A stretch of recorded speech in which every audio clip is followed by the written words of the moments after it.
I don't know if you want to scan through any of that. That's not the killer fucking plans or something. I don't know, dude. It's hard to... What's this from? That's just about the killer, you know, like his plan or whatever. I don't know. I didn't have a chance to really go through it yet, so. But.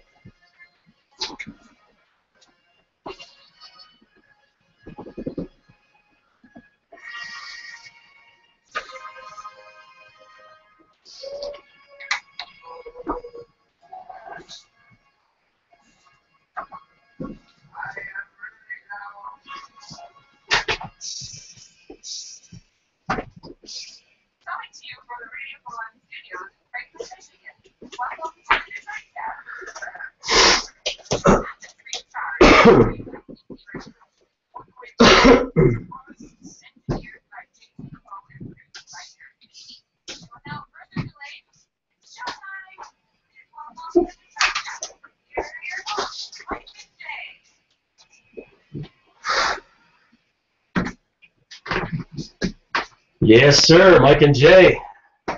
The solo team, Mike and Jay. It's just the two of us again, buddy. Is it something we did? Something we said to drive people out of here on us? No, seriously. It is Mike and Jay, though, here on the Detroit Cast Wednesday, right? Wednesday? We're at a Wednesday edition. You got it. I believe, yeah. My days get all mixed up into one now. I don't know what day, where I am anymore. But, yeah, we're here, and that's all that's important. And, like I said, it is the Wednesday edition of the Detroit Cast. And Eric was wrapping up his final day at the restaurant or wherever the hell he works. And so he could be here, but he'd be late, and we wouldn't be here by the time he got here. So I told him to stay home or stay at work and, you know, get through your last day, and we'll see you tomorrow. So he's given up the little bit of paid employment he has to make sure that he's available each day. Exactly, so he doesn't run into this anymore. He should be a cult leader or something. I don't know how you do it. You got 3 guys here showing up every day for Gatorade. Well, yeah, that's true, Jay. And well, there's a hope and a more. Like that Indeed. It doesn't end at Gatorade, hopefully. And I'm drinking the Gatorade, so to speak, as much as anybody else because I'm here as well. And I walked away from a job that paid quite handsomely. So we'll see what we can do about that.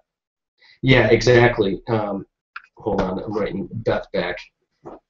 I was like, hey, you want to come over and give us a hand? Nobody else is here. Hey, by the way, we have a listener email on just that point from the other day. They said they listened to 97 and wanted to say how awesome it was with the addition of Beth. So, really? Beth, get over here. You'll be number 5 on the non-payroll list. Yeah, yeah. Said, "Use guys do a great job on the show, but hearing Beth and her point of view on things takes it up a notch." Really? Any thoughts on having her more often? Oh, yeah. Well, yeah, we're taking your advice seriously, my man, and that's why we're bringing her here. Because folks like you wanted more Beth, so hopefully she'll be here in a few minutes. But yeah, I was trying to remember what she said because a couple people have said that. Oh, a great addition. I'm like, I think the main thing I thought she waved once. I remember her waving. She definitely Google searched some things for us, which was helpful. So simple Google searches, and then that's more behind the scenes. Yeah, but she chimed in on the Ask Eric stuff and gave this wacky point of view. She started to, and we pounced on her. Startled us. And we thought it was adorable, really. The way was. that whole female feelings and things. Yeah. Oh, it was just weird. Yeah. It was really there were odd creatures. Is kind of the conclusion we came to. Very much so. And so. But is that it? That's all I remember. I think that's pretty much what she did. I think these are just boners popping up going, yeah, bring the chick in. Yeah, more chicks. A bunch of future Elliot Rodgers in the making. You know, show us the chick. Speaking of which, are you tired of Elliot Rodgers, Rodgers Elliot? I hate 2 first name people. Seriously, yeah, I'm getting there, man. I'm getting there. Are you? Because it's along your point from yesterday. The more kind of attention we give this jackass, the more kind of credibility he has or something. Yeah. You know, that's what he wanted. He wanted everybody to understand his plight. Right. And it doesn't make any sense. He's just a crazy ass. Exactly. And is he a crazy ass? I mean, obviously, if you're going to go through with what he did, you're crazy. But he seems like a different kind of crazy. He seems like a product of, like, spoiled. He doesn't seem like someone who'd walk down the street talking to himself. and claiming he sees things. Like, he doesn't seem like that kind of crazy. Yeah, but you know what? They're walking amongst us, dude. It's creepy. What, people like him, or maybe not to that extent, but I represented plenty of companies that were sued by employees who were batshit crazy. Really? Yeah, who had high-level positions relatively. Seriously? Yeah, I mean, we're not talking like CEOs here, but relatively, management positions. I mean, and things six-figure salaries Yeah. at times? Yeah. Really? Yeah. How do they get to that position being batshit crazy? They just flame out at some point. Okay. They're not crazy the whole time, and then it just builds and builds and builds. And they snap. And then by the time they sue, they're absolutely batshit crazy. And you depose them. You sit there and ask them questions in the deposition, and you're just like looking at them going, and both sides me? are seeing this going, dude, this isn't. But see, those people aren't capable of holding the batshitness back, are they? They're just, that's what they are. They believe it, and or are they? Because this kid was able to hide it. Yeah, they are to an extent. That's what freaks you out, is they're walking amongst us, man. I mean, some of them ticking time bombs like this guy, and then others that are just freaking what we would say was weird. Right. Just, never going to act out in a violent way, but just fucking crazy. Yeah, and scary. Yeah. It was funny. It was my dad's birthday yesterday, and we went out to dinner. It was even funnier. Beth and I went and visited him in the hospital. I told you he was having surgery last week. How's he doing? He's doing awesome, dude. He got out of the hospital the next day and was like, wanted to book a tea time. He ended up driving the cart. It was amazing. So we went and saw him yesterday for dinner. But while he was in the hospital, all looped up and drugged up, it was so funny. Beth and I are sitting there, and Beth is laughing so hard because you know my dad. He's like your dad. He's an engineer's mind, so reserved and very much so, and very meticulous. Those engineers are everything meticulously done, and they have a process the way they work. It drove me nuts. That's why I battled with it my whole life, because I was very, we'll get to it. Just rip open the box and put it together. You'll figure it out. He wants to go through all the steps and do it properly. And so anyway, seeing him in the hospital with one eye open and closed, just stoned out of his mind, just loopy, and he's having these conversations that made sense, but were like, not him.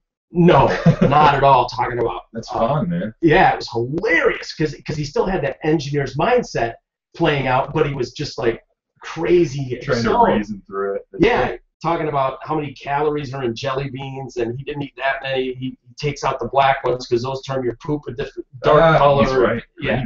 Yeah, but that's not something he would ever say unless he's just whacked out of his head, and he's like, I took all the black jelly beans out of the bag, and that was like 20 of them. And they're about 60 calories there, and so I only ate I ate the whole bag, but aside from the black jelly beans, which sat in the drawer, and he's like going through every detail, and Beth is in tears laughing at this guy. So anyway, when we were out to dinner yesterday, he was back to his normal self and raring to go, but we were talking about this case, and he said, it was only a few years ago that there were these homes all over the country set up, these institutions that you remember. I remember these nut houses where you just stock them in there. These people went to a place and they just walked around all day in their confined area talking to the walls. But they weren't just freely roaming about and everywhere. But they've successfully shut down every one of these places. There's almost no nut houses open anymore, these mental hospitals. I mean, you remember those places, right? A lot of lack of funding and things. I remember a few years ago about a lot of people free and out into the general population. And what do you do with them? I know. And that's the story right there, is what do you do with this mental illness issue? Yeah. And it's not, as we've been seeing in these articles, it's a look at how he felt he was treated by females, and how does society affect him, and this poor kid who took it to the extreme, of course, but he was inundated with these societal pressures. No, man, he's crazy, and how do we make sure that crazy people don't get guns in their hands and take this kind of action? And the problem is, how do you tell between the guys that are just crazy, everybody knows it, but they're never really going to do anything, they're harmless crazy, versus the 1 in 100 who are going to go out and do what this asshole did. I know, man. How do you figure that out? Crazy puzzle, you know. It is. Yeah. And I feel terrible for the family. I mean, they're you know, you're reading stuff in the papers about, you know, friends. It's all starting to come out. You're starting to see pictures of the people involved, the people that were killed, the family members that are talked about in this whole story unfolding. And these parents his dad sounds absolutely devastated. Here's a very eloquent speaking guy, smart guy, and is more distraught for the 6 people this brat killed than for his own son being dead. Mm-hmm. You know, that's got to be a really tough thing here. And I don't know, there's a couple of interesting stories in the papers about it now.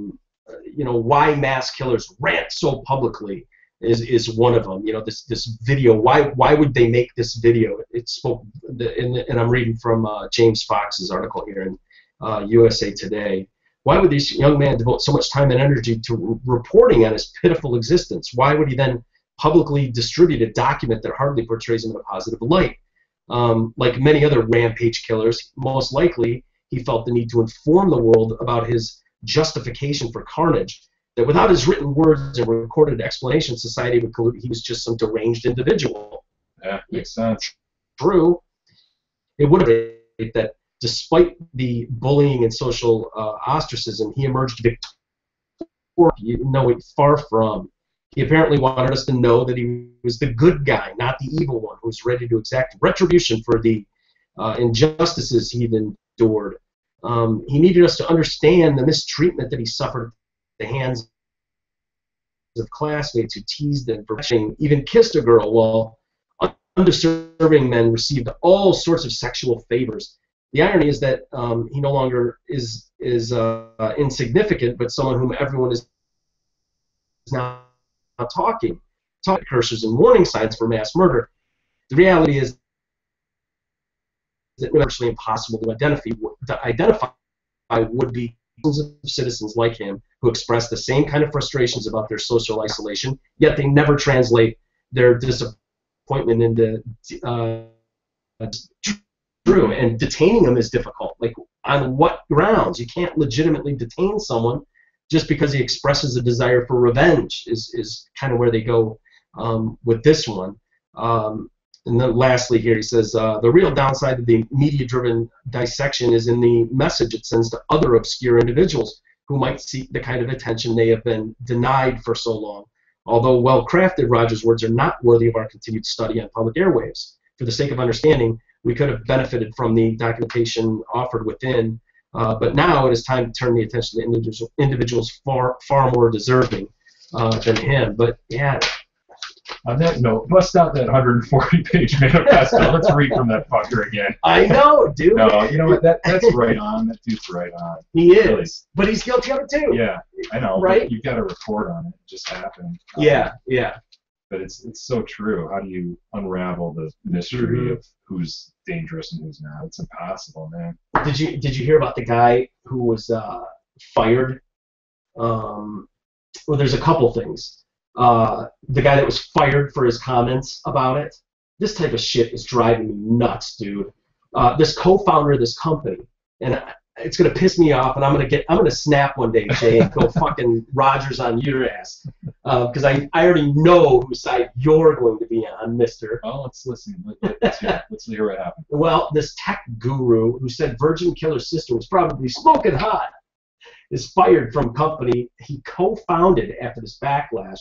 This tech guru is accused of making weird and insensitive comments about the manifesto written by Elliot Rogers, or Roger. He's been fired. Rap Genius co-founder Mabad Maghadim. Can we buy a? Buy a vowel.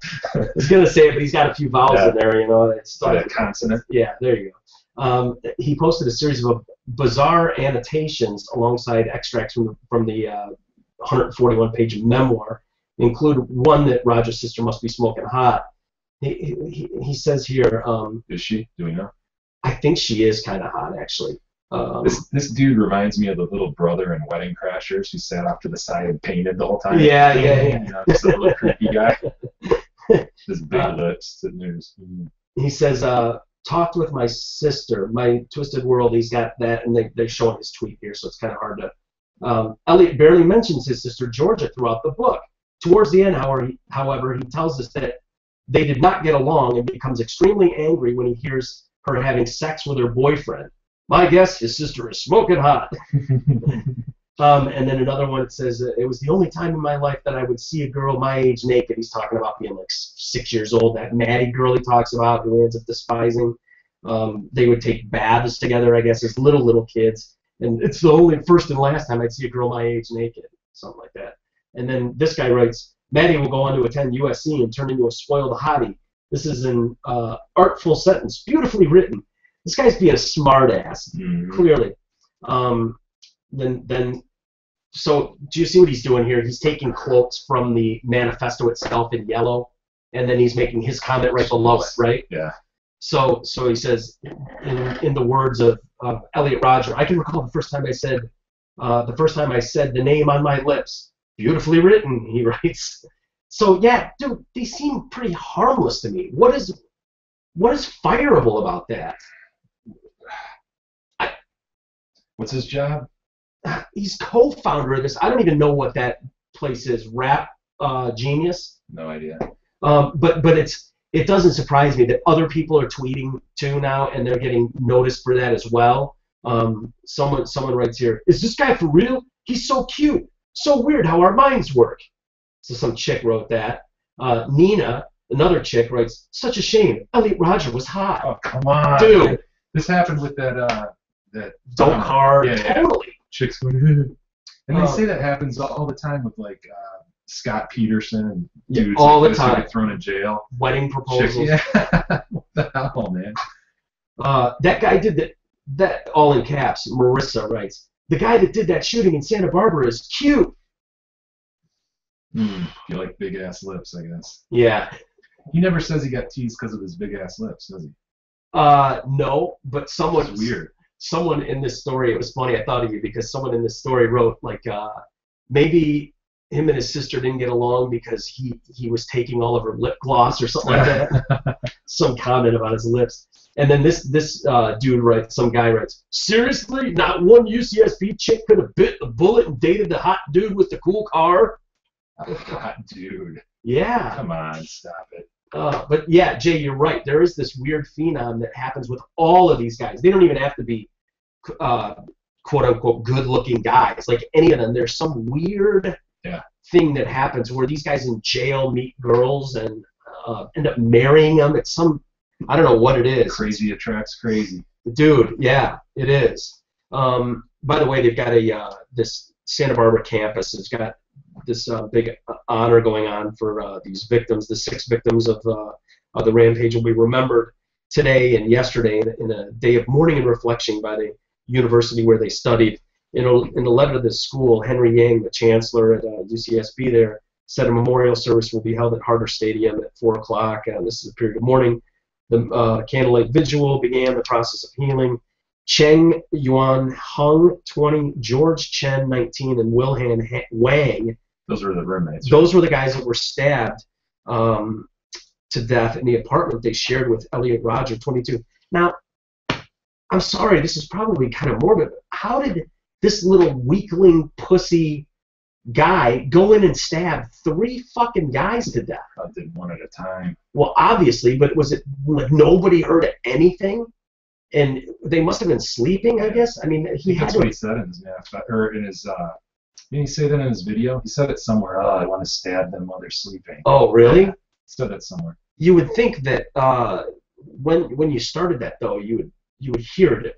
Yeah, it's not like you just locked the door and started running around. He had to sneak up on, and Yeah. slash a throat. Good Lord, dude. So gross. Yeah. Hey, that reminds me of this stuff about vigils and so forth. Yeah. How do you feel about makeshift memorials? What do you mean? Like on the side of the freeway type things? Wherever. I think they're kind of pointless in a sense, distracting if anything. Let the record reflect. If something happens to me, I do not want I as a well. makeshift memorial. Okay. In any way. Duly noted. No pink teddy bears.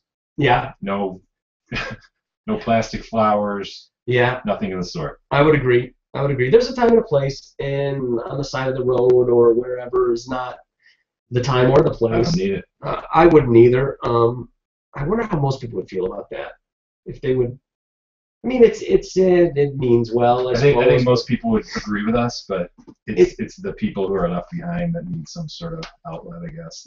Yes.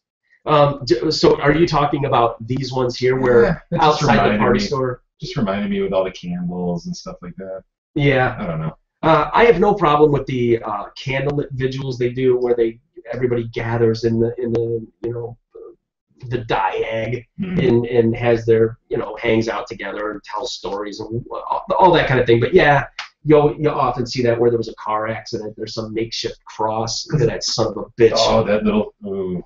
Sorry, folks. Get the gun. I know. I want to so bad. I think a zapper would work on him. At least send a strong message. Yeah. Just plug him in the head with it. Yeah. Just. I think what happened. I think the main problem with the makeshift memorial is it starts to get all wet and it starts to break down and it starts to, Yeah, of it's course. not kept up. And then where are we? Yeah, where are we? Well, with a mess. Yeah. Yeah, dude. I don't know. Don't they usually get taken down though? I thought they. Probably if they're in a real public area, like on a corner or something. Yeah, and there are plenty of them on the road and things. Oh yeah, whenever there's a car accident that someone dies at, and I think there have been some fights over those over the years where people are all offended when they get taken down, but the Have you ever seen the ghost bikes? The ghost bikes? Yeah, white painted bike, just locked to like a sign. It means that somebody got killed riding a bike. Really? Yeah. No kidding. Yeah, there's one in Lake Orion near me. And will it stay there for? It's been there forever. Really? Yeah, just chained to the sign, just a completely whited out bike. Huh? Isn't that weird? Was it like some dude's riding his bike around and got hit by a car? And wow, I think I saw one of those in Royal Oak. I want to say, but. Yeah, watch for those. Oh wow! When I was a kid, when we were kids, I remember people doing the shoes over the lines, like throwing their shoes. Wasn't that something to do with people that were? I think that was just people fucking with you. You're trying to get home, bigger kid, bully kid grabs your gym shoes and chucks them up on the line. Now you really? Down. I think so. Wow, I don't think that was any sort of memorial. I think that's. Oh no, not a memorial. Getting your ass kicked in a different sort of way. It never happened to me. Nobody ever took my shoes and threw them over that line. It really sucks, huh? Remember when you had to bring your gym shoes like tied together? No. Damn, dude. You did? Yeah, like if you wore boots or something to school, little kid. Dude, and then you bring your gym shoes, you tie the laces together, so they'd be strung together. You'd put them over your shoulder or something. Never once did I do that. Yeah, and then like the older kids would grab them and chuck them in the ditch. Wow, dude, did that happen to you? Yeah, and I got chucked around. Really? Never up on a line, but. Oh wow, dude, I've never heard that before. That never happened to me. I must have been popular. Nobody messed with me. I was kind of a badass, I guess. Anyway, we should move on. But the stories about this and these tweets, I wonder how many people will, in the end, the fallout will come from people being insensitive. But I know how you feel. If you work for a company, people need to be aware that any comments you make, they have the right, and I know they do. But I think it walks a very dangerous line when anytime people don't share your opinion. God forbid that we go and try and make them lose their job, lose their career. Like, what the fuck is that about? At will employment, man. Dude, you can get fired because they don't like your shirt. I know, but it just seems like total bullshit to me. That was the case 20 years ago, 10 years ago, but you didn't see it. You didn't see it put into place. Like, people respected, like, hey, not everybody's going to share my opinion. That's okay. Yeah, but now it goes, what used to be a letter to, Eric's dad's letter to the editor. 200 people would see, now goes tweeted out, and all of a sudden 1 million people see it within 15 minutes. And they connect you to the company, and I guess look good. There are people that strongly believe, like, hey, for your best interest, delete all your social networking sites. Mm-hmm. Just blow them out. It's not worth it. What do you really get out of it? And it can only cause you, because trying to explain yourself, taken out of context, everything can look bad. You could take snippet sentences that we say here and post them, and good luck trying to reel that back in. Yeah, we're doomed. Totally out of context. It happens all the time. But the good part is we're expected as a talk show. Like, that's our job, is to voice opinions and things like that. And there's a lot more leeway granted for people, especially doing talk shows like this. Not that I would give a fuck anyways. I could care less personally, but not so much maybe for lawyers if they want to try to get a job done. Perhaps, yeah. We'll see. We'll see. It's a big test. We'll see how that pans out for you. Turn that corner when we get there, if we get there. Well, some of us will turn that corner. Others won't. Others will laugh at the side of the road. Set up memorials. No, it just means that we got to work that much harder, Jay, to make sure that it doesn't matter. It's an irrelevant point because we make this work. All the rest is for naught. Doesn't matter. How did you feel, by the way, as we move on here about the PED emergency going on in baseball? Especially last year when we had a bunch of players. 13 of them, I think, get suspended for 50 games minimum and 65 games and 200 plus games for A-Rod. All those suspensions coming through. Did you feel like it was overblown or? I'm not a huge baseball geek, and I'm not one of these guys who holds it so sacred, like, oh my God, they desecrated the game. Yeah. I actually kind of go on the other side of it, like, maybe we ought to just open up the floodgates and let everybody take whatever they want. This is weird, but I kind of follow the Tour de France every year. Yeah. I like it, man. It's really? To me, man, it's the most amazing physical endeavor. Oh my God! It is. If you're one of these that considers Lance an athlete, it's unbelievable. If you see the mileage that these guys do and the elevation for 3 weeks straight. Jay, if we were going into a hotel room and giving you brand new blood every few hours, you could kick ass too. But that's my point, man. Everybody in that sport pretty much is doing it, but nobody just openly admits it. Just open up the floodgates and let them go. And as long as everybody realizes that's the rule, and everybody realizes, and nobody's going to sue down the line and say, oh, I was forced to do this shit. And no, you know the rules going in. It's almost like gladiators have it. And part of me feels like that, but the other, obviously, there's a piece of me that says it's stupid. No, there's no piece of you that says it's stupid. You think it's all like, yeah, whatever. And I feel the same way. Like, I don't care if they're all doing it. It kind of means that it's a level playing field again. And since you're never going to have a point where you eliminate it completely. There's always going to be someone. Well, if they're all taking it, that's the only way to really win. Yeah, find what works for you. Yeah. If you'd rather not, then don't. Then don't. But good luck making a roster when everybody else is taking greenies and reds and testosterone. Everybody else clear. is 7'8". Yeah. But do we really care as fans in the seats? You want to see big man smash ball over fence? Well, in baseball though, it's different because there are so many people who hold it sacred and hold all the numbers so sacred. And so everything's spoiled now. It is remarkable. And I'm not one of those geeks. No, me either. Well, I am when you see the level like it got to in the 90s, really. McGuire and all that. Yeah, McGuire and Sosa, who a lot of people credit for saving baseball. Yeah, After that strike, if it wasn't for that home run chase they had going that year, it brought a lot of people back to baseball that were done with baseball. But there's no doubt, like a lot of people are like, what does it really give you? What do they do? You heal from injury faster. You whatever. Well, you figure any warning track shot. That a couple feet longer, it's gone. All those balls that are hitting the warning track, 4 times a game, would be gone. And for those guys, man, you can see it.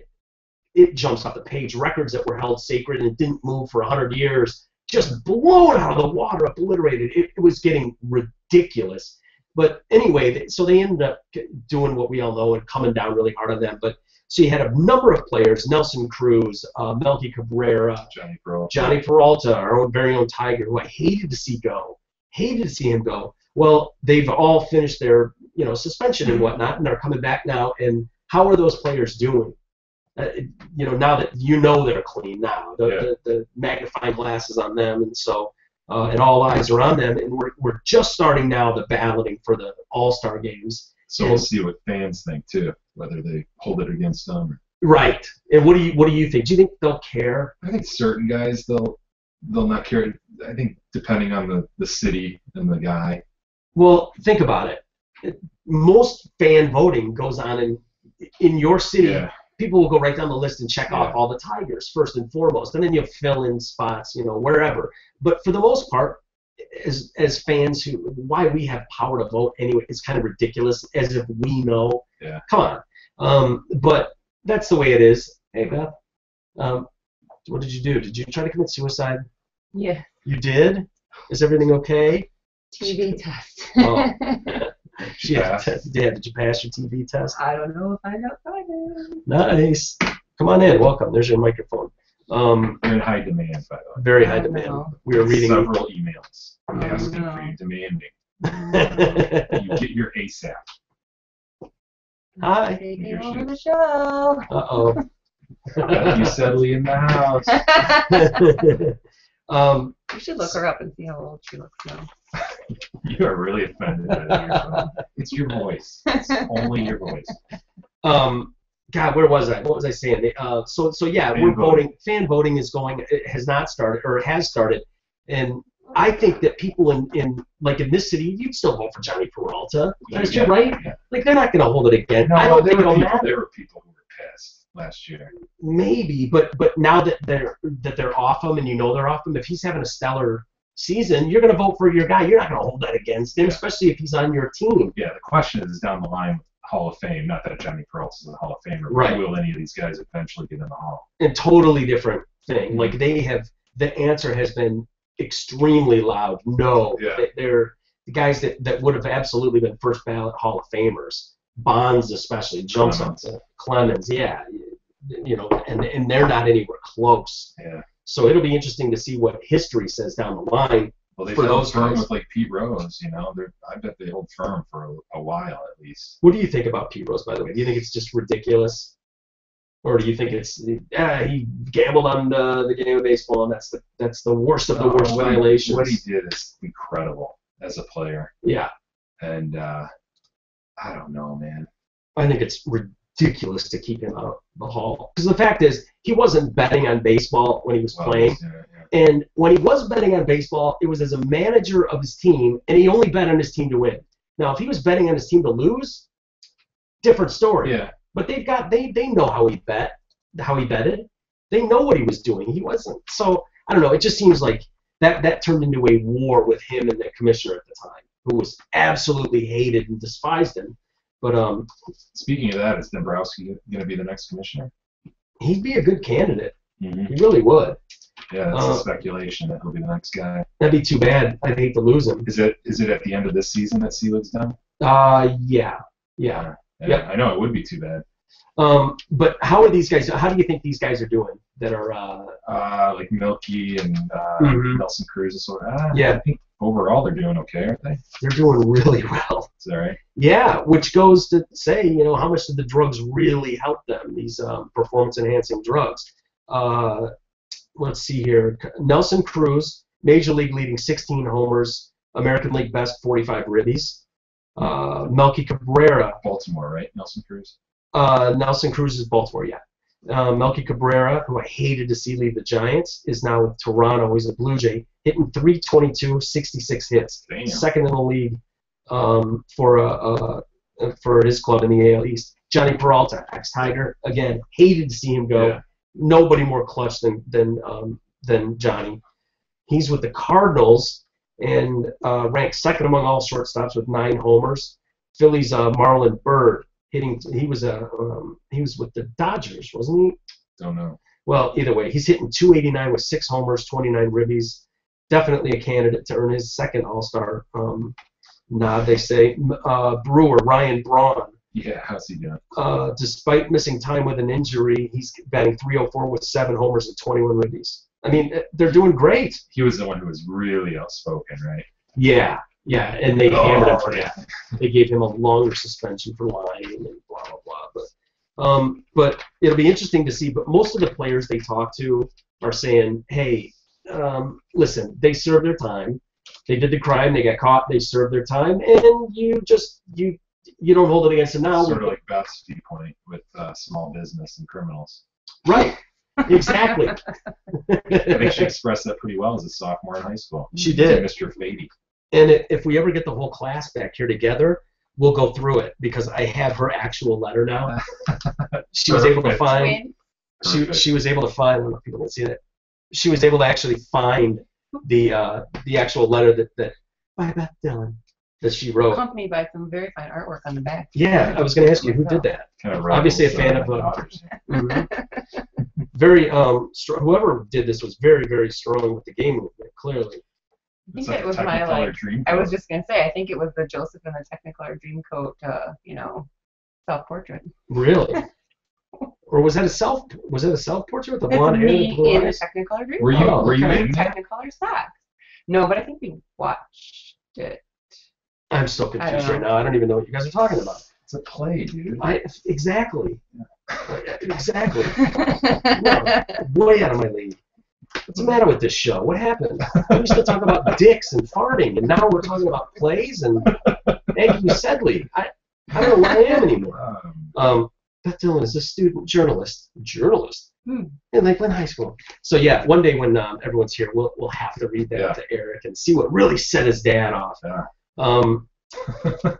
Also, really quickly on the baseball thing, and we'll move on. I know Beth loves talking about this stuff, but that's too bad. We're gonna have to move on from the sports. But did you see the Dodgers? We were talking about the no-hitter that was thrown. Beckett the other day. Beckett, 2 days ago, and so their first game back from that no-hitter, they had Hyunjin Ryu, whatever his name is, took a perfect game in the eighth. Damn. On the heels of that. Isn't that amazing? It is. It would have been the first back-to-back no-hitters in Dodger history. Was Joyce working that game? Yeah. God. Yeah. No, they actually got it was a, let's see, I think it was a legit, not something like someone got down a bunt or any cheap thing. I think it was a legitimate, I thought it was a double. Yeah, a leadoff double down the left field line. I don't know, one pitch in the eighth that followed a 3-run seventh by the Dodgers. So yeah, anyway, the Dodgers held on. They won 4-3, but kind of interesting coming off a no-hitter from Beckett to go there. And then in news that will, I don't know if this will excite Metro Detroit or if they'll be devastated by this, but the Mets released Papa Grande, Jose Valverde. Did anyone even know he was still pitching? Just stop it. Dude. Stop it, Papa. Yeah. That guy drove me nuts. Oh, me too. He was released after giving up 4 runs and 4 hits in 2/3 of an inning. Sounds like some things never change, right? Who'd you hate more, him or Todd Jones? Todd Jones was here longer, I think, as far as Went forever, didn't it? Yeah. Saga. Yes, it did. But those were really lousy teams for most of those years. He never blew he blew tons of games, but they were never enormous games. Right. And Valverde, you could see it from opening day. God. This guy is going to cost them in important games down the road. And the thing that bothered me so much about him was how cocky he could be doing the dance and all that shit. And it's like, I loaded the bases, and then I got a little ground out. I barely survived that one. It's like, dude, that's not the behavior of a shutdown closer at all. You would think he'd be humbled by some of that stuff, but it never seemed to bother him. And he was booed off the mound, by the way. So it continues. He was booed off the mound lots here and booed off the mound in New York. So I wonder if anybody will give him another shot. I can't imagine they would. I think he had. Somebody picked him up after us, right? And then New York after them. So I think this is down the line. I think he's done. He's got to be. I would have thought he was done after Detroit, though. I really would have. They talked about, I guess, Curtis Granderson also in that game. He also let an errant throw by Granderson threw one home, and he was backing up home plate and missed the ball. So just to add insult to injury. So he's out. Yeah, I wonder if he'll try and hang on. I mean, he's made his money. What's the point? At this point. I'm sure he's wisely invested it all. Yeah, you think so? Probably. Did you see that they located the girls in Nigeria? Yes. We've got updates. Good. And Good news. I don't know who's responsible for it. If it's our boys. I have a feeling it's our boys. You think so? I have a feeling our technology probably spotted them, and here's your favorite guy taking a little bit of credit. Well, yeah. Good luck, Jonathan. How do you not say his name when you talk about Nigeria? It's just I'll leave that one for you. Yeah. Well, Nigeria's military has located nearly 300 schoolgirls that they but they've got fears now. They don't want to go in and just get the girls. So Good Luck is like, keep them back. We know where they are. We don't want to go in there and have these guys, Boko Haram, flip out and kill them all. Because they will, right? Easily they could. But and it's unfortunate they know that we know that they have. Yeah, I would think you'd want to keep now they're going to be on the offensive. They're going to be ready for any sort of attack, and they probably got these chicks all strapped with bombs and everything. Yeah, it's not going to go easy. Yeah, I wouldn't think it would, but that would be par for the course in the region. I was watching a thing on I don't know, one of the late night shows last night, one of the news programs, and they were talking because of Memorial Day. They were doing all kinds of military stories, and they were talking about dealing with the war in Afghanistan and any of those places like that, and the middlemen that get caught, the villagers, the town's village people, who kind of get caught in the middle of, you know, our job is to go in and negotiate with these people and try to get them to side with us, and, you know, get information from them about where the enemy is or what they're doing, all that kind of stuff. So you're giving them gifts and whatever, and then as soon as we leave, the extremists come in and they're afraid of them way more than they are the American soldier, and so then they play favorites to them. And anytime you get into a battle, they would say that these guys would you'd be sitting down there and go to take fire at these guys, and what do? These villagers, they'd end up putting their wives and children up on the roof, like in harm's way, knowing that the Americans won't shoot at the women or children. So it's like this cat and mouse game. It's just brutal, dude. But anyway, all of our tax dollars that go into these gifts and rewards and trying to grease the palms. Yeah, you know? And they're playing both sides completely. And but yeah, the Nigerian military, I guess, has located these 300 girls, and you and I both are going. You picture the Nigerian military. It seems a bit out of Good Luck's, like, I don't know, as far as like what his capabilities are, it seems highly unlikely to a lot of people that Good Luck might not be up for that challenge. I don't have great confidence in Good Luck at this point. I know you don't. I do, unfortunately. But would it shock me if, I mean, can't you just see it that we find him and Good Luck's like, hey, before we go and tell everybody, can you guys do me a solid on this one? And why don't we just say that Good Luck and his men found it? It'd be good for the region. Good for morale around for my troops and for the villagers. Guarantee that's what happened. And we're sitting there going, oh, God, do we give Good Luck this one? Yeah. Okay, Good Luck, you found the girls. Way to go. Oh, thank you, forever indebted, boys. You're good. Good Luck, you've got a friend in Good Luck. Consider me one of yours. You and your telescope from 1960 found the girls. Jeez. Yes, that wasn't our satellite. Wasn't the drones and all that bullshit high-tech stuff you guys had. It was me and my telescope. I knew it wouldn't fail me. Good Luck wins again. We took down Boko Haram. They're all afraid of Good Luck Jonathan. No, but isn't the story, though, that Good Luck tries to negotiate with them and the talks break down?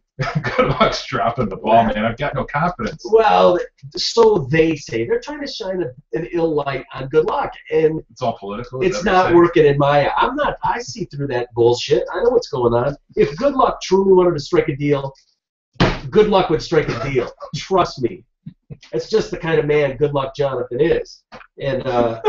but the way this slanted story goes, Good Luck said that appeared to leave negotiation the sole option, but the human rights activist close to negotiation said a deal to swap the girls for the Boko Haram members was approved last week and then scuttled at the last minute by President Good Luck Jonathan, which is kind of good. You can't negotiate with terrorists. That's rule number one. We know that. Good Luck knows that.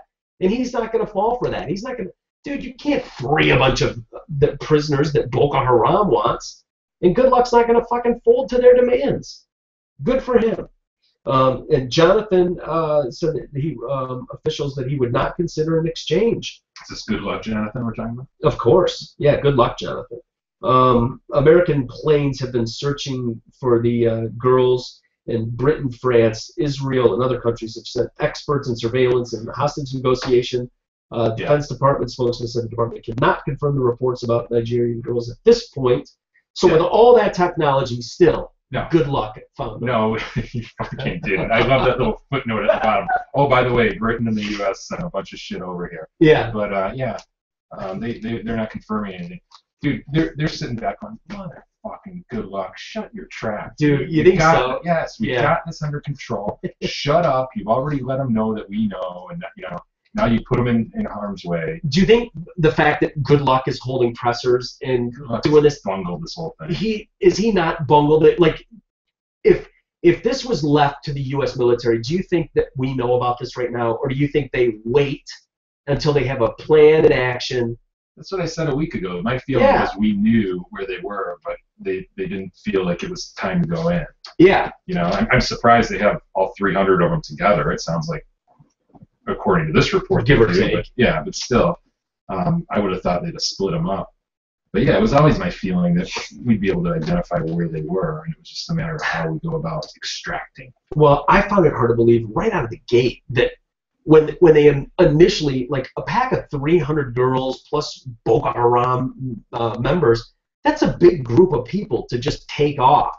And how, like, you would think that someone would go, they went that way, and you would be able to at least follow the trail that way. How do you lose them and not be able to find them? It's not like they were abducted and we didn't find out for a month. Because of these assholes, like you mentioned before, these ones who are being paid from both sides. They're saying they went that way, but really they went the other way.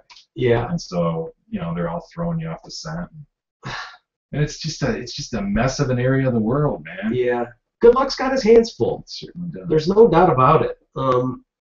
Well, it'll be interesting. Do you think all the girls get out of there alive is the big question, I suppose. Or do you think... I think they've lost some as time has gone on. You think? Yeah, probably some have been sold off. Do you think any of them got married off like they threatened? Yeah, they probably sold some of them off. You think so? Yeah. I bet they haven't. Really? It's too hostile. It's too hot of a... Boko Haram better than me. And I know Good Luck, and he would not. If he finds out, so help me, if Good Luck finds out that even one 12-year-old was sold into marriage, you don't want to be on Good Luck's bad side, trust me. And so I don't think even Boko Haram doesn't want to be on Good Luck's bad side. So I'd be shocked if even one girl was sold yet. But we'll see. We'll see. Yeah, the story is playing out, and we'll know first. That's for sure.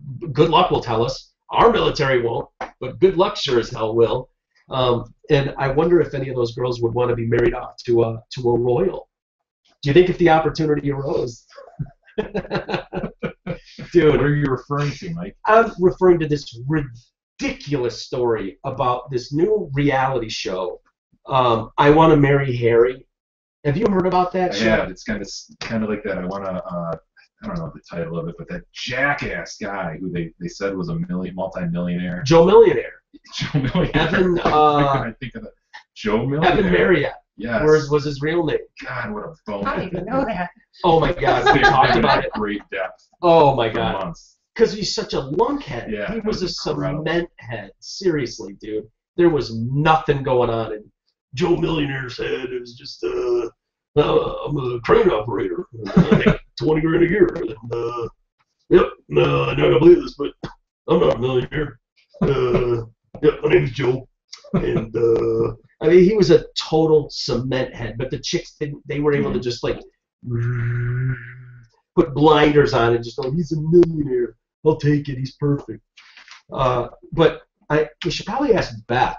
So this show, I guess it premiered last week. I didn't see it, but I do want to see it. They've got some guy who's a lookalike to the Harry. He looks sort of like him. I think he looks more like William than Harry. Really? Yeah. His nose and his face, his smile.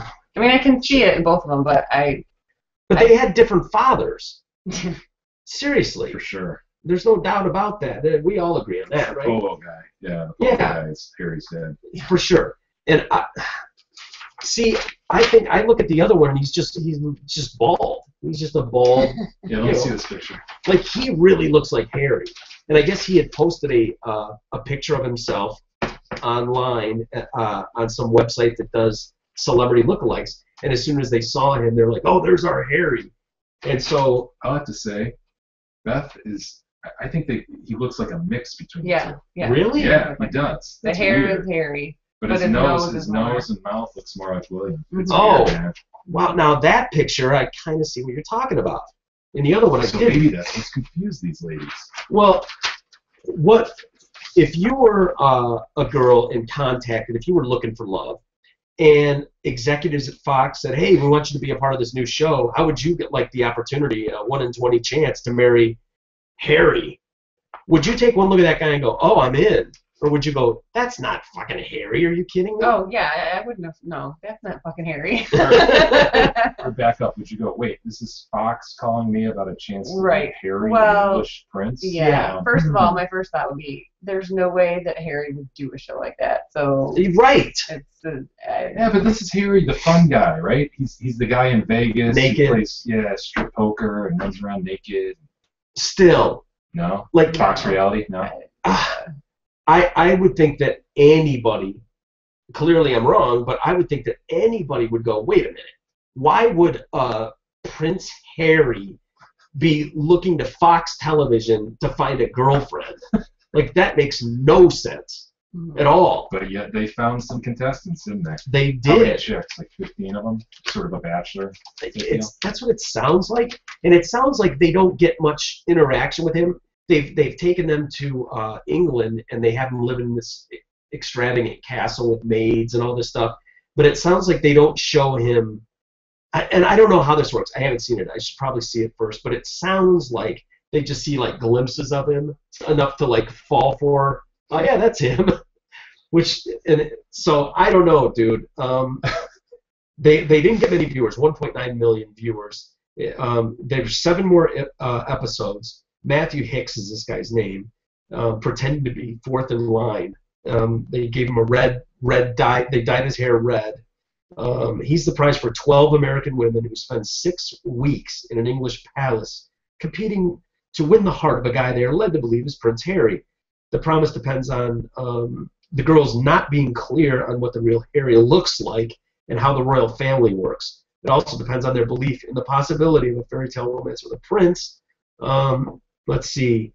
The narrative of the series is the girls questioning, is he or isn't he? They're not 100% sure what he looks like. And the way we managed his time with them, they only get snippets.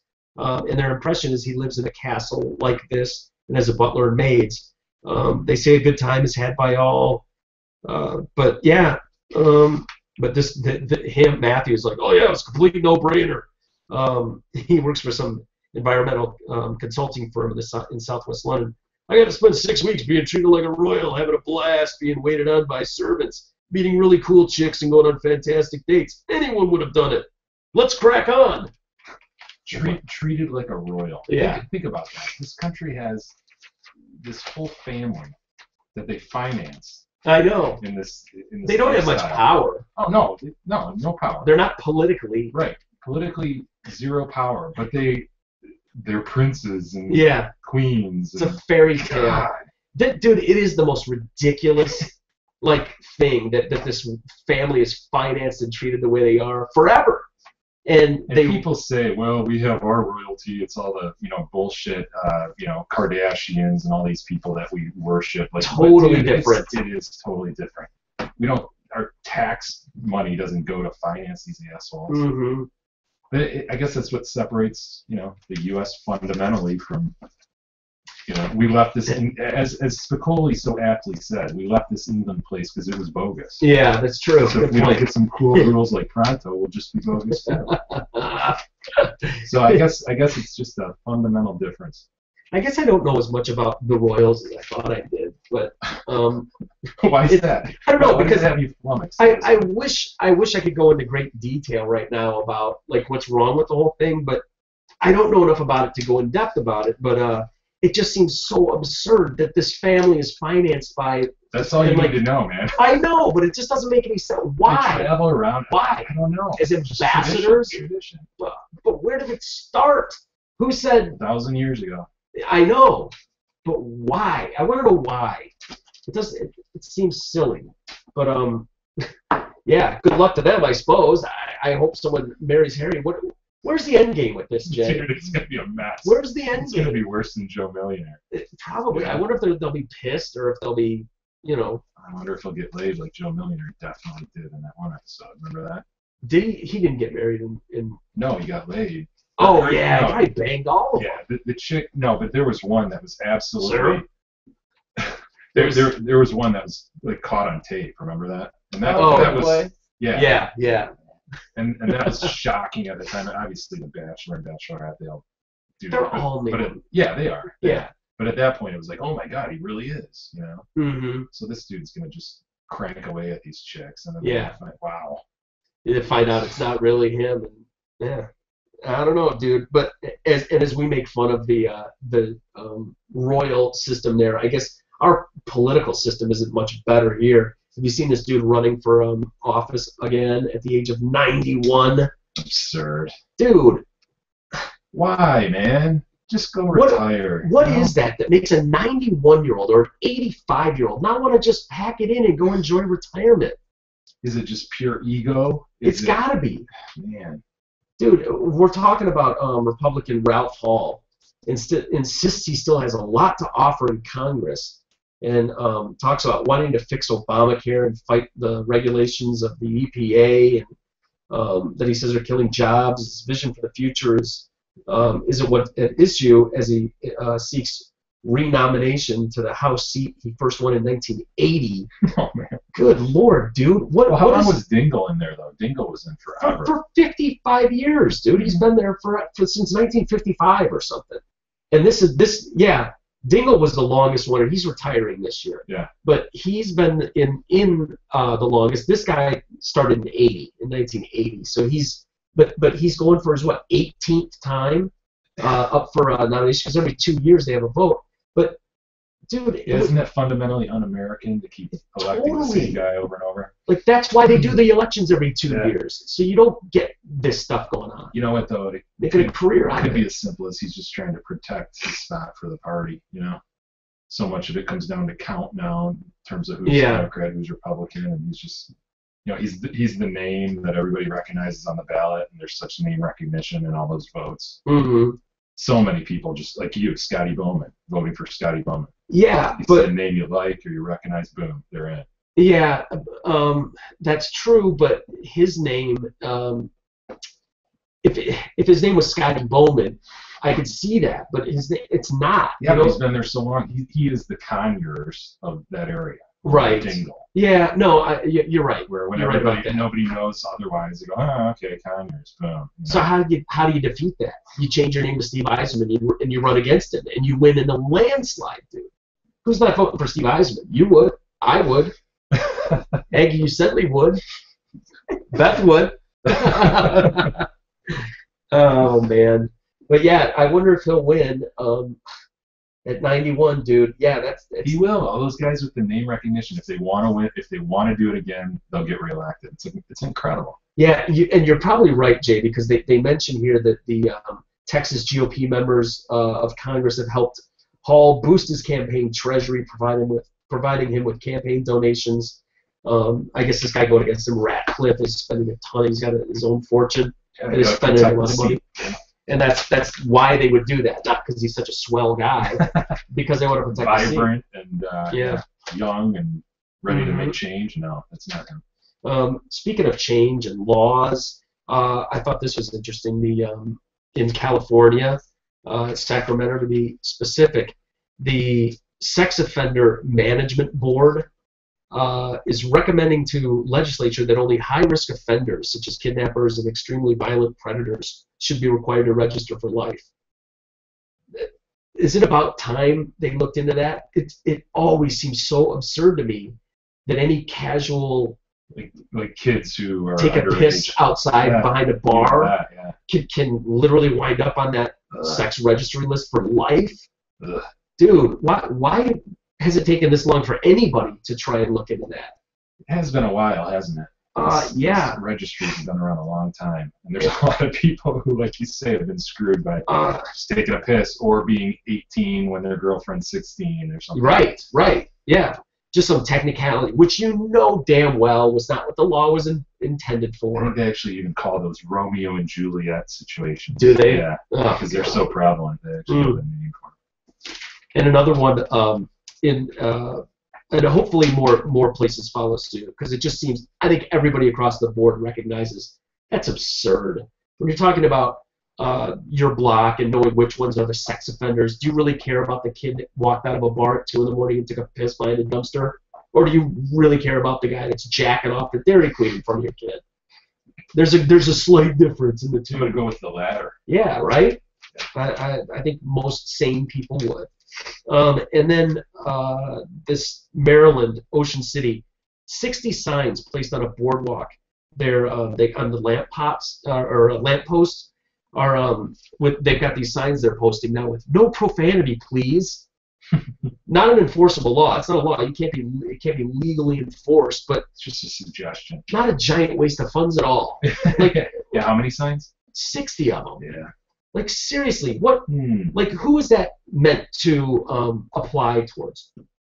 Young males, probably, right? Yeah, they're gonna abide by that, right? Dude, as someone who's been a young male at times and still relatively, still thinks like one. Yeah, and acts like one.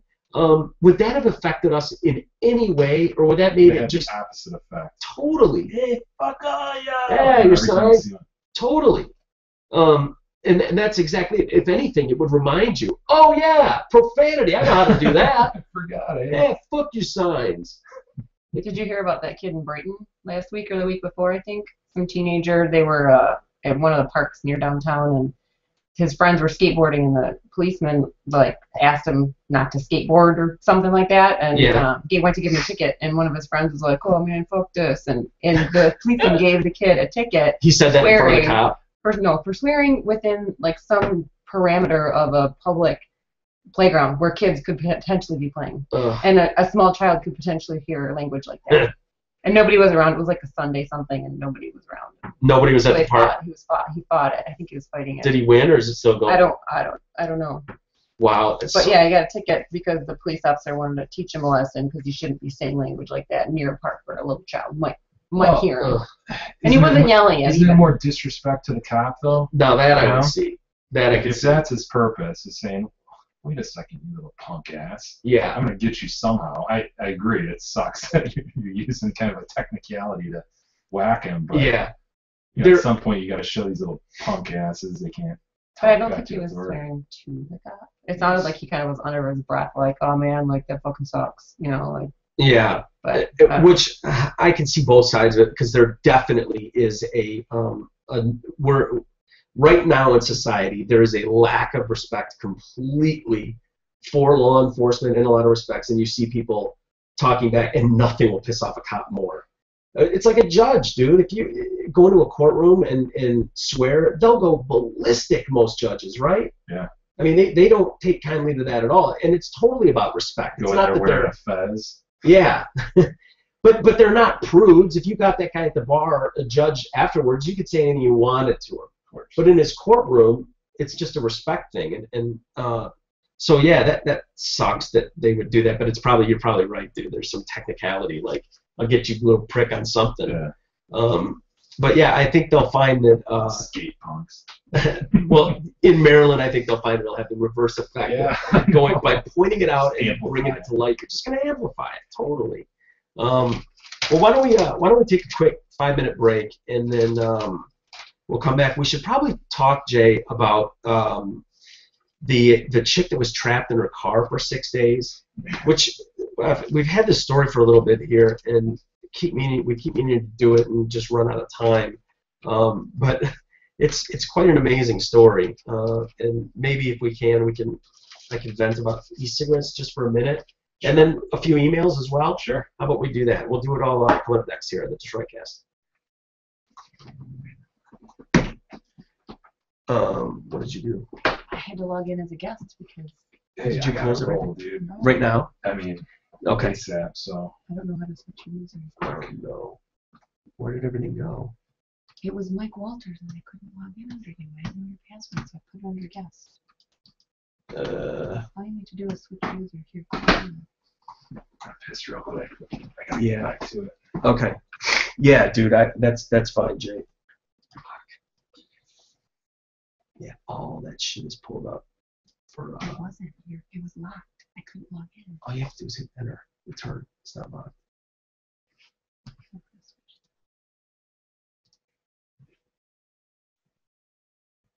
Just see if I can log out. There we go. Break.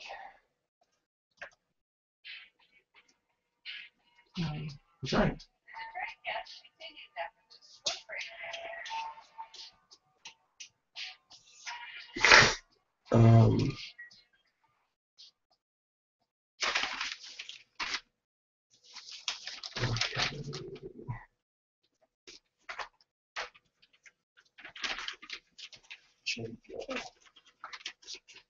Watching. Hmm? I was watching the news, and I think it was Here, come over here then. This these fucking microphones are on right now. oh, Yeah. No, I can't mute them. Join one. I think it was her. I don't Damn, why couldn't it rain up there? We need Why? our soccer fields to be closed. know. So I gotta go freaking coach Mm. at 6:30. So. Let me grab some batteries, Jay, and we'll go. Alright. What were you saying about It's no big deal. I'll tell you later. whatever. Yeah, every time I went to the doctor, and then I came out, and I went to the grocery store, and I came out, and it rained on me the entire way there, and then it stopped for me to get in and get out, and then it rained on the way to the grocery store, and then inside and then it stopped so I could get into the store, and then when I was in the store, it poured. And it Yeah, when you stopped hear again. it on that roof. Like, yeah, it was like every beautiful. time I had to get out of the car, it stopped raining. That's nice. That's nice. Yeah, I was driving over here and it just downpour. Yeah. Fuck. Everybody, oh my God, sit down. Rain, I don't know how to drive, it's raining.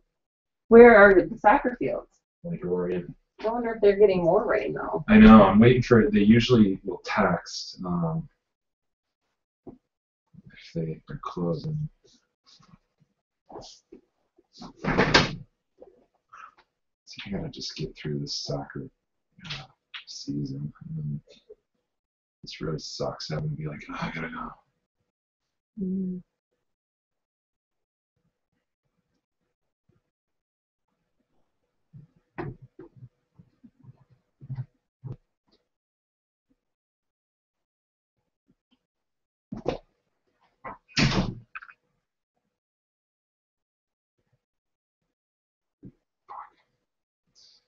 They're open.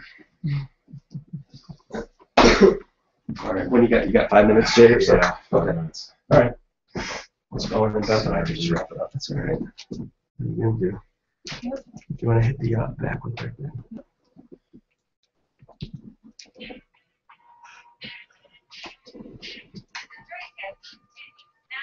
You want to take JC one of these? Seriously, just so you can look at your info. So.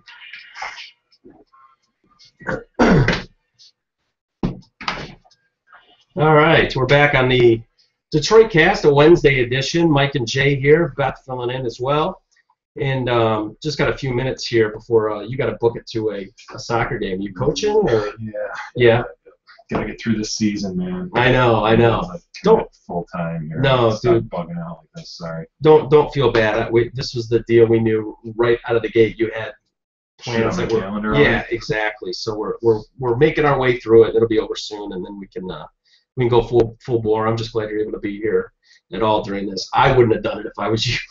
Yeah, so I'm thankful. So don't worry about it.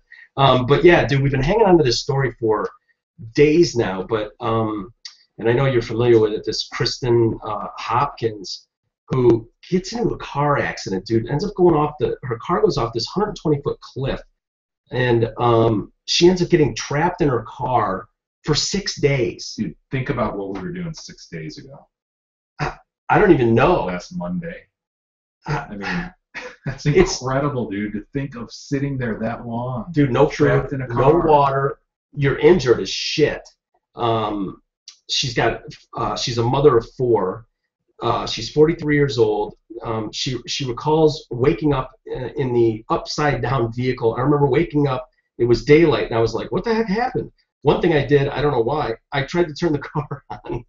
I don't know where I was going to go. I was upside down. So you're upside down for 6 days. Yeah, You shat yourself several times. must until have. you Right. can shit no more. I didn't even think about that, but yeah, And you're upside down, so that's not helpful. yeah, that's true. Which means it's gonna fall into your face. And you've got 2 crushed crushed legs, I think. Yeah, she was in a Chevy Malibu, and her feet were pinned. She had internal organs were starting to shut down. Her feet were crushed in the crash. Doctors had to amputate both feet. I never had the death thought in my head. Well, you should have. How could you not? Yeah. After 6 days? She says, it was more like, well, when is someone going to find me? Wow, that's nuts, man. Thinking. Somehow she found the strength to scribble messages on an umbrella and shove it out the one of the cracked windows. She doesn't remember writing the words. Hungry, thirsty, need a doctor. Hungry, thirsty are the first thing she writes on there. Her children, Thor, Dane, Juno, and Echo, are relieved their mom's going to be okay. Again, that was Thor, Dane, Juno, and Echo. Is that the real tragedy of the story here? Yeah, all of a sudden I don't feel so bad for her. I feel more sorry for her kids. Oh. Poor Echo and Juno and which Dane. Would you least want to be? Thor. Yeah. Thor. I mean, unless you're a big motherfucker. With a big hammer. With a giant hammer, yeah. Being named Thor would be tough. Although Echo would kind of suck too. I would think that people would confuse you with the green lizard. Isn't that a Geico Echo? Geico Gecko. Geico Gecko? Echo Gecko? It's awful, man. Dude, yeah. That's so she's found though, and she's in good health. Well, I don't know if good health is the first thing I think, but yeah, I think 6 days later. She had no food or water in the car. She was unconscious when she was found. That's what scares me about those stories, dude, because people usually lose their memory of the crash. Like, I don't know if it's a protection mode or what, but you'll oftentimes read about these stories. It's like, yeah, I was going down the road and then I woke up in the hospital, which is scary, dude. Like, I could wake up in the hospital in 2 months and be like, last thing I knew, I was talking to Jay on the show, and then I'm here and my feet are gone. And my Juno and Echo have been worried sick about where I've been. Thor didn't care, but Dano was worried sick. Like, dude, that's freaky to me. Yeah, the mind is a crazy thing. Yeah. So how do we know she's not lying? Maybe she was only there for 2 days. You think she cut her own feet off? She was only there for 2 days?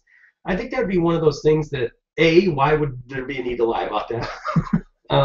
And B, I would think it'd be pretty easy to prove. Yeah. You're right. Thank God for a couple of runners, dude, who were going. I think it was a couple of walkers or runners went by and saw the umbrella or something, like over this cliff. I was like, that doesn't look right. But yeah, dude, that's a crazy story, dude. Crazy. 6 days. I would have been dead for sure. Yeah. For I would have the death sure. thought after about 5 hours. Not even. Oh my God, I'm hungry. Yeah. My feet hurt. I'm upside down and I gotta poo. Dude, the second I woke up, I would have the death thought. I would have thought I was already dead. First off, seriously, nuts, man. So her crappy ass driving obviously led to her falling off the cliff, right? Who knows? Yeah. But yeah, probably. She's probably in the left lane, going too slow. Somebody wanted to pass. She swerves. Who knows? Yeah, I wish I knew, dude, but they don't give many details about it. Unfortunately, she hasn't been a real source of information, and she was there. Hello, come on, you were there. How could you not tell us what happened? But again, man, I just hope that never happens. You wake up and go, oh, last I knew, I was talking to Beth and Jay and doing the show and laughing about some chick who lost her feet and making fun of her kids' names, and then here I am. Like, that's freaky. But you got to get out of here. I do. Beat it, brother. All right, man. I'll see you tomorrow. Do you have any emails over there, by the way? Got a few. Are some of them any good that worth reading? Yes. Thank you. Maybe I could do a couple of these. Another donation today that I saw. Awesome. Thank you. Yes, thank you, everybody. Thanks, buddy. All right, we'll see Good luck at the game, Jay. Thank you, sir. And Beth, why don't you slide over there so I have someone to look at and talk to? And all right, buddy. We'll see you tomorrow. Right, see you, Beth. Full show tomorrow? Hi, Jay. Yes. He said yes, for those listening. But yeah, he mentioned the donation. Mike, Jay, Eric just made a donation to the show. Adding a list of people who are glad you guys are on 5 days. Now, first thing I do when I get into work is log into your show and listen. Although I have to watch the volume with the F-bombs. Sorry about that. So much better than the dribble on the radio. Now, best part is I have to go to a meeting or a conference call. I can just pause and continue when it's over. So it may take me a large part of the day to get through it, but it works. that's the whole point of it, though. So Kevin, yeah, thanks, buddy. Add me to the club of listeners who has listened to all of the podcasts. Love the direction of the show and the banter among the crew. Jay and Eric going back and forth is hilarious. People really love the two of them. New Jay and Eric fighting each other back and forth all the time. Is your mic on? Oh, yeah. Turn on the. There you are. Oh, thank you. Sure, invite me to come on over and then turn me off. It's easy to turn you off. I do it all the time. Let's see. I'm glad they like that too. I was worried that Eric's going to be offended. It's always girls. Girls are always worried that we're too mean to Eric or beating him up. But trust me, Eric looks at it like, hey, more airtime for me. Like, he loves it. Seriously, I know he can take a beating, but that's one of the reasons I loved Eric so much, was that he could take such a sound beating and roll with it. And I think, honestly, it's not cruel in a sense. You know, like, yeah, there's a fine line between like bullying someone, which I don't feel like is done to Eric, versus no. Yeah, nobody has. It just, after a while you wonder if it takes its toll, but he's it's stuff that he laughs at himself about too. So. Yep. I remember Mike mentioning let's see, stroke your egos, but also I wrote you to stroke your egos, but also to find out about the opening song and closing song. I remember Mike mentioning it's a band of one of his friends, one of his late friends. Is it available on iTunes? What's the name of the band and song? Thanks, keep up the good work, Matt. Yeah, Matt, it is. My old buddy Zach. It's his band, and I've told the story before on the show. And a few guys that were in the band that does our closing song were in the band that I was in, Gift Horse, that I was way out of my league, and they were much better than I was.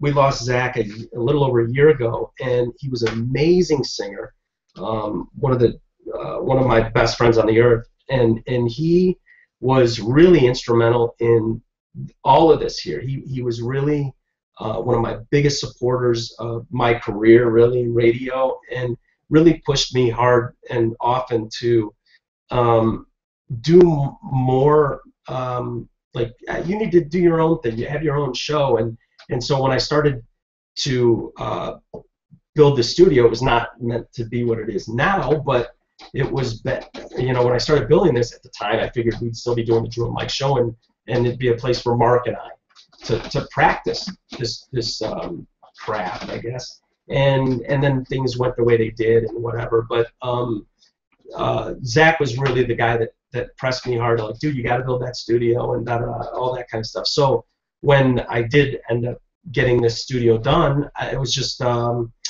I thought it was cool to use his music for the intro, and so I've used Zach's music on the intro and outro of every show that's ever been done at Radio for One Studios.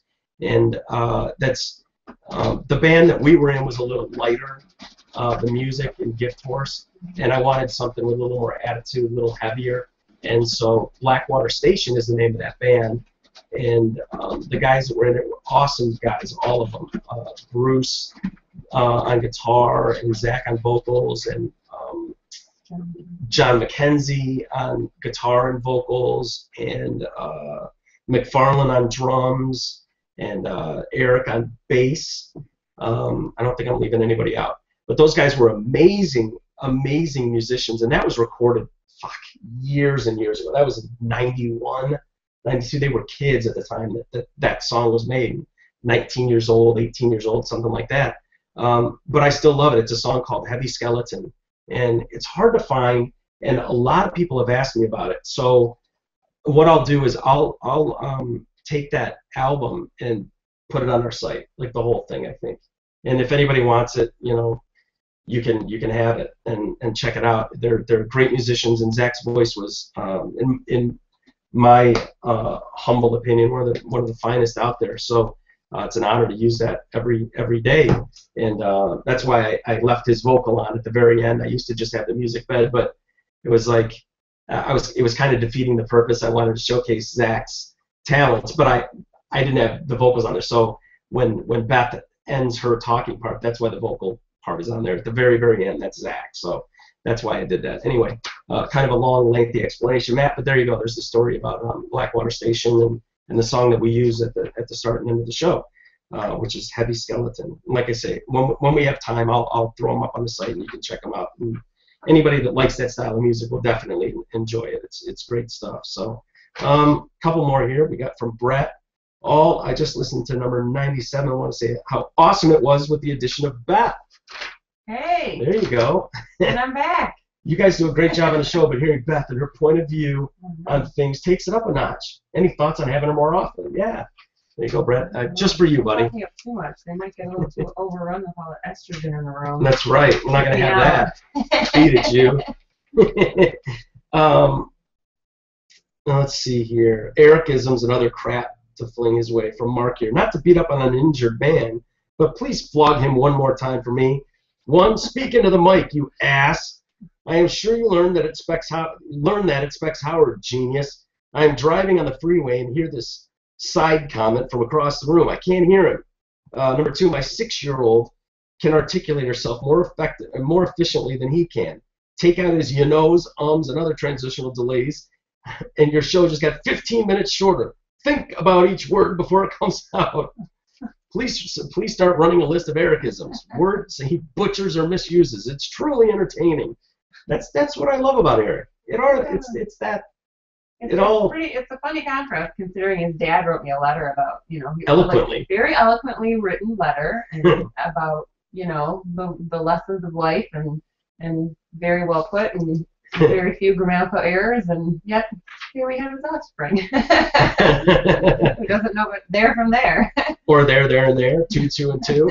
Yeah, he struggles with a lot of them, but he tries, and he actually, believe it or not, he's gotten better. As weird as that sounds, he's gotten kind of better than when I first met him. Not that that's much consolation, but it is what it is. And I'm sure he'll be thrilled to know that people are writing and mentioning him. And I'll tell you what, I get more letters and emails that are Eric related than anything else. Seriously, like Eric's name comes up all the time. So for all his Ericisms, no press is what is that? Yeah, any press is good press. Yeah, no such thing as bad press. And he gets plenty of it. Like, people love him or hate him, they write about him a lot. So he definitely touches a nerve with people. And I love him for that. I think he's hilarious. So anyway, let's see. I thought this. Well, why don't we do a couple? You want to do another Ask Beth segment instead of Ask Eric, since he's not here to do it? Do you want to try? We can try. Okay. We can always try. Yeah, we've only got a couple minutes, so yeah, I'll just give you a couple really quick, and we'll see how you do. Part 2. Let's see here. Okay, dear Beth, do relationships go through cycles, like where they're good, and then they go to okay, and then they go back to good? I've been in a relationship with a guy for 3 years, and I'm beginning to notice this pattern. We're good for a while, weeks, months, whatever span of time, and then we have a bigger than normal fight, and then we're not so good for a while, but never more than a couple weeks. Usually we're a little distant for about a week or less. We do have arguments like any other couple. I've noticed that our bigger than normal fights usually coincide with other life stressors. After a bigger than normal argument recently, I told my mom about this cycle, and she told me it's not normal. But I guess seeing how a lot of other things go through cycles, I doubted her judgment and wanted to see what you think. Yeah. I feel bad for the child raised by that mother. And nobody's life is perfect. Of course you're going to have cycles of good times and bad times, and I don't know. Either she's really young or her mom just sounds like an idiot, because if the bad times correlate with other stressors in life, I think that's completely normal. I kind of agree. I mean, it's like your weight. Sometimes you weigh 2 pounds more, sometimes you weigh 2 pounds less. It's not, Sometimes you want cookies all day, and sometimes you want chips all day. So everything's going to be fluctuate. I think it's absolutely normal to have. Yeah, good periods and not so good periods. I wish I could disagree with you, but I kind of agree that seems, I guess, like, I don't know what their definition of good and bad is. it probably like what today, we're thinking is normal, tomorrow he's not right? gonna beat me. Which seems highly normal. But if you're I soundly know, beating, judging in our relationship. right? But if I was soundly beating you like monthly, that's a problem. You should probably get help for that. But if it's like once a year or something, you get into a ruckus Yeah, and I blacken your eye. Yeah, right. You get I was lippy on or like something. I weighed 5 pounds more that week, so Yeah, it's gonna push me over the edge. But I think everybody can agree that that's normal. No, I think we're in agreement on that one. Okay, dear Beth, a very good friend of mine recently celebrated her 2-year wedding anniversary. Unfortunately, this joyous event was marred by the discovery that her husband had cheated on her for the 3rd time that we know of. The first time he cheated was several months into their relationship. The second time was a week before their wedding. A week before their wedding. Nice. Before that, let's see. After that, she promised that she would never take him back if he did it again. I've tried to be a good friend to her. I've listened, and I've been there to pick up the pieces. Now, after this 3rd round of cheating, she says that he's changed and that things will be different. She says his cheating was partially her fault. Now I can't stand by and let it happen anymore. When I confronted her about her taking him back, she became angry at me and implied that I couldn't possibly know anything about it since I was not and never have been married. She's 10 years older than me. I think she feels this disqualifies me. But I think what should I do? Should I stand by her even though I can't stand the thought of her staying with him?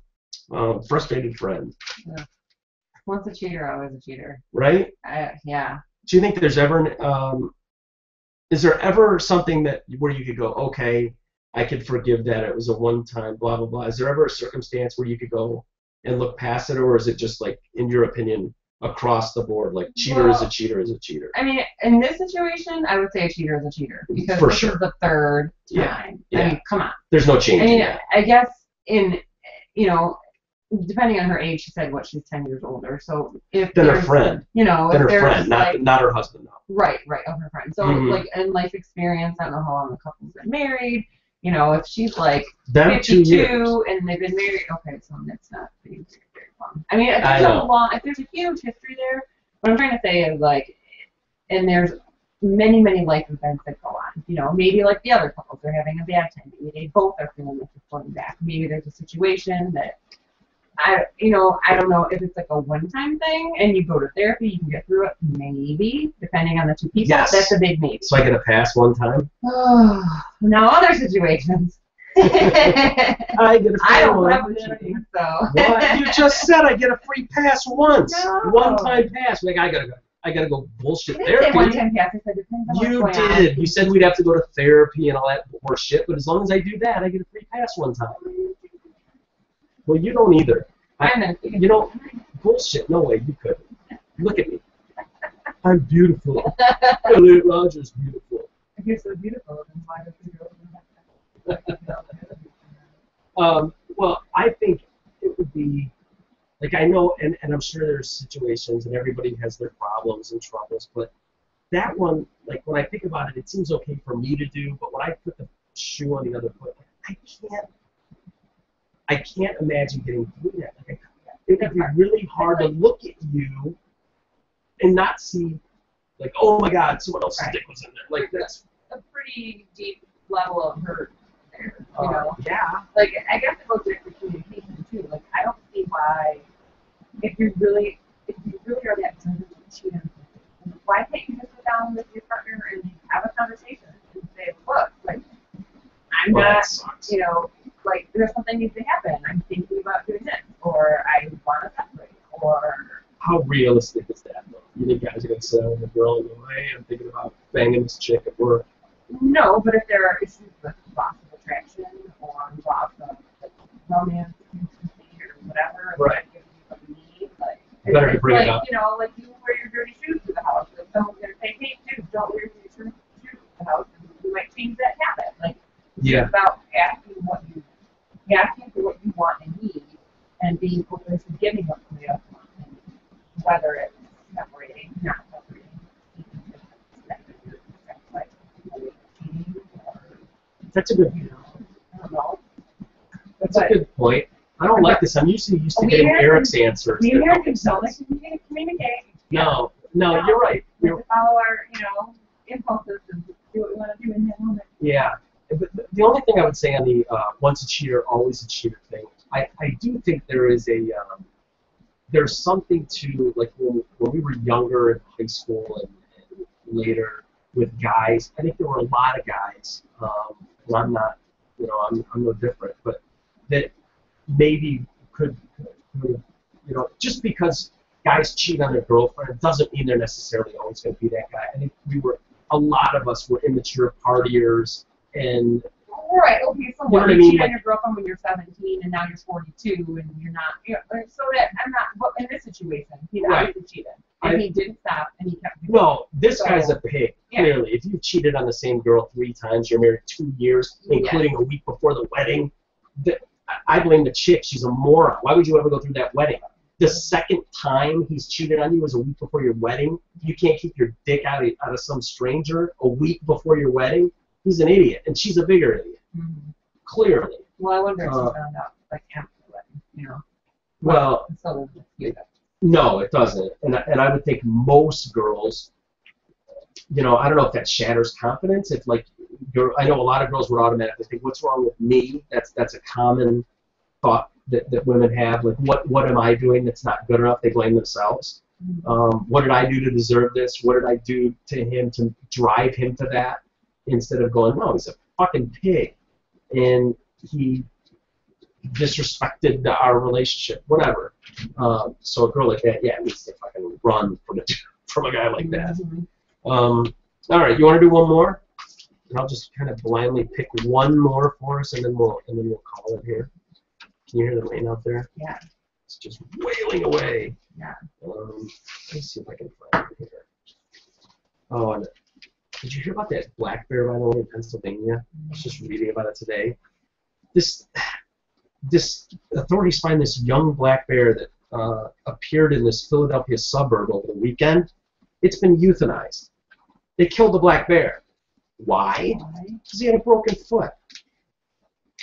Did anybody ask the bear what he wanted to do? Like, why would you kill him because he had a broken foot? Yeah. You ever think of a splint? Maybe a cast? Yeah, or surgery. They've done it before. Or things like that probably happen in the wild anyway, and they heal, and they might be lame. But if you can get around with a lame foot, it just seems a little harsh to me, for sure. What about those rehab centers? They can like dolphins and sea turtles and sea lions and rehab them and captive saltwater pools. You think they'd be able to rehab a bear? Yeah, I would agree, but there's got to be a reason why they would have to do that, I would think. Otherwise, don't you think that activists would go crazy? How old he was. If they call it, well, they didn't call it a cub. If it wasn't a baby, it didn't need its mom. It's just a young bear. Yeah, they just said a young black bear. Clearly looking for help. He wanders into the territory where humans are. Those little blue white signs on the highway that say hospital with the arrow. That's right. Looking for a doctor. Someone acted like they were going to help him, and now he's dead. Let's see. Okay. Hi. The Philadelphia Bears, is that a sports team? Did you see the signs of training facilities? The Chicago Bears. Yeah. Yeah, I really don't follow sports, do I? The Cow Bears. I'm 22-year-old. I'm a 22-year-old in a long-distance relationship. Recently, his parents asked whether we plan on moving in together, and whether we plan on moving in together when we are living in the same city in a year. His parents are religious and do not approve. We had planned on living together and agreed that answering their question honestly is the most respectful option between a Bible and a hard place. So, move in together. Who cares? Right? Yeah. Yeah, if that's what she feels is right, then yeah, just tell the truth. I mean, unless there's like some worry, well, I don't know. I guess I don't care what the worry would be. I mean, I was going to say, I guess there's a worry that they're funding them or they like support him and then they'll cut off financial support, but if you're really that, if you're set on it, I would say who cares? It seems crazy to me. I don't know, I just feel like in this day and age, it's not, let's see. It's not uncommon for two young people to move in together. especially nowadays. Like you Yeah. said, nowadays it's like most people do that. All right, last one. Dear Beth or Amy, I have been with my boyfriend for 9 months, living together for 5. I give him money on a weekly basis to cover my half of the rent and utilities. A few weeks ago, he confessed that he had spent all of our combined money. He'd spent all of our combined money. This almost got us evicted and got our cable and internet shut off. While I am very upset with him for spending my money, I understand he has a problem with spending and gambling. A lot of money was spent on scratch-offs to better our situation. For the next month or 2, he will be using all of his money to pay back rent and will be unable to contribute to things like gas, groceries. I want to help him financially, but I also want to draw a line where I'm not getting myself into debt. Also, I want to explain to him that I refuse to be on a lease with him after his lease expires in July unless he gets help for his spending and gambling. How can I bring that up without sounding like a threat? Sure. Well, depending on how he takes it, he might take it as a threat, but you just Who turn it up. cares? I mean, if you come, I think if you always come from a good place, if your intentions are good, then if somebody's offended, fine. But if you're coming from a bad place and you're gonna be lashing out at them, then the situation's never gonna. It's always gonna escalate poorly. But I don't know. I would be the same. I'm not putting my name with your name if you have that big of a spending habit. I'm not tying my name legally to yours, because then when he goes to court or he gets arrested, then they're going to come after me and they're going to come after my money. And if you just keep giving him money and paying for everything, then you're an enabler.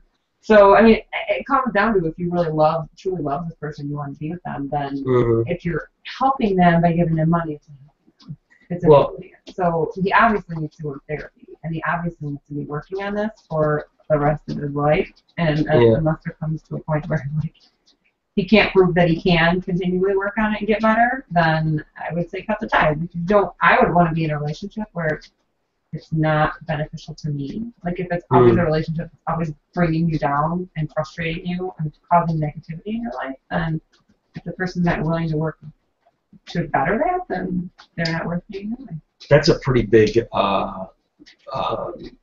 like that would put a pretty big mark on the trust issue, having to take money from your girl that's meant for the rent and go buy scratch-off lotto tickets and then have to come back and go, yeah, I blew all our money on gambling.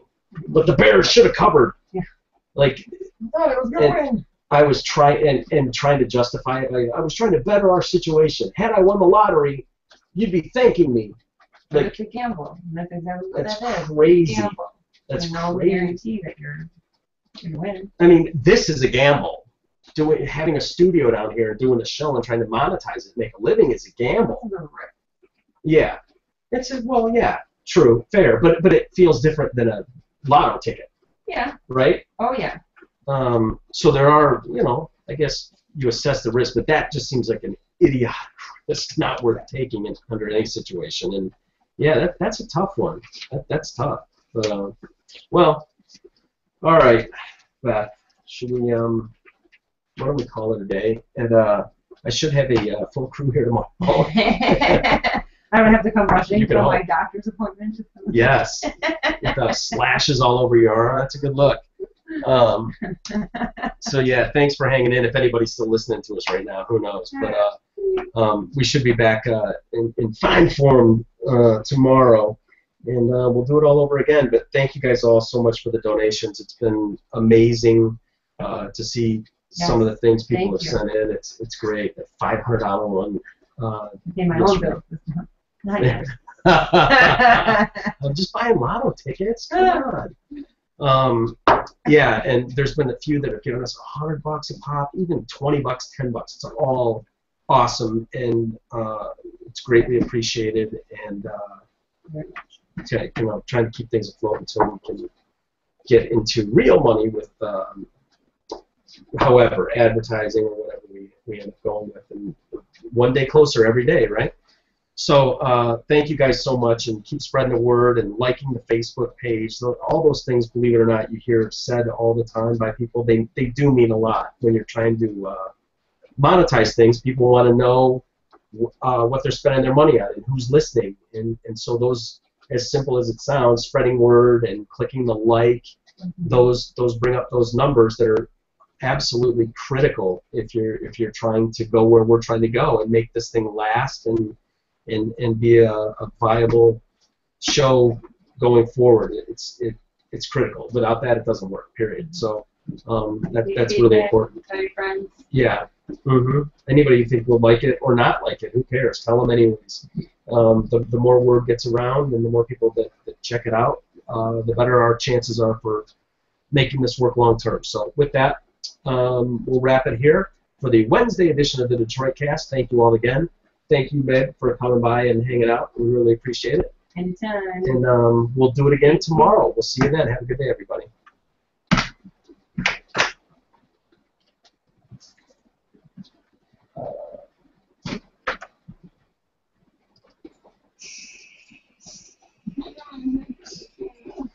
Yeah, that's right.